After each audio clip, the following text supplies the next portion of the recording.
Assalomu alaykum va rahmatulloh. Alaykum assalom. Assalomu alaykum. Hoji akam, salomatmisiz? Men Sheyx Aljon qori Toshkentdan. Assalomu alaykum. O'zbekiston musulmonlari idorasi Qur'on va tajvid bo'limidan qilyapman. Hozir shu turishda ishda o'tiribmiz. Sizni hoji akam avvalambor Ramazoningiz bilan qutlaymiz va bu farzandingiz qanday bir oliyjanob farzand ekan. Alloh hammamizga shunday farzandlarni nasibi ro'za aylasin. Bugunlik bu Qur'on nozil bo'lgan kunlar, tunlar, barakatli kunlarda bu o'g'limiz maşallah farzandingiz Qur'onni hofizi, homili bo'lib, sizga endi tojlarni muborak bo'lsin deymiz. Muborak bo'lsin tojlar.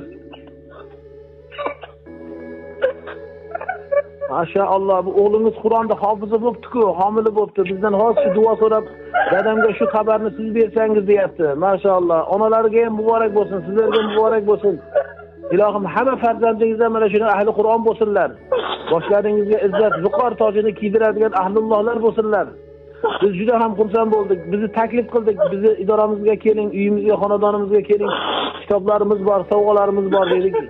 Juda xursand qildilar bizni. Muborak bo'lsin sizga. Maşallah, muborak bo'lsin. Voy, maşallah.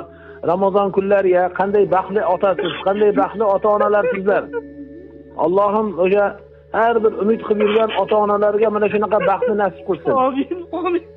Maşallah. Hozir ko'p yigitlar ota-onani xursand qilib, ota-onalarini umraga yuboryapti, hajga yuboryapti, ammo bu ming umradan 100 hajdan afzaldir bu. Bu Qur'on minglagan hajdan afzaldir. Chunki bu dunyo oxirat saodatidir va bunga toj va'da qilingan. O'sha tojlaringizni Alloh muborak aylagan bo'lsin. Onalarni ham tabriklang. Juda boshimiz osmonga yetdi. Maşallah. Ham bo'ldi. O'zi qayerdan sizlar? Qo'qondanmi? Ha, Dang'aradan Qo'qonga keldim. Dang'ara yaxshi yigitlar u yerda, soliqlar ko'p-da. Hammani tabriklang. Bugun jar solib butun olamga ayting, xursand bo'ling. Tarovehga borgan, xatmga borgan joyingizga meni shayx hazratlari o'zlari qutladilar, tabrikladilar deya butun hammaga jar solib to'y hashamat qiling. Va to'y hashamat qiling. Butun haliga nima deydi, imkoningiz bo'lsa do'stlarni chaqirib iftorlar bering, aka-ukalarga, qavm qarindosh, qiyoqrobolarga hammasiga telefon qilib chiqing. Aytingki, men cheksiz baxtiyorman. Menday ota yo'q bugunlik kunda. Ramazonda Alloh meni quvontirdi. O'g'limdan Alloh rozi bo'lsin deya hammalarga telefon qiling.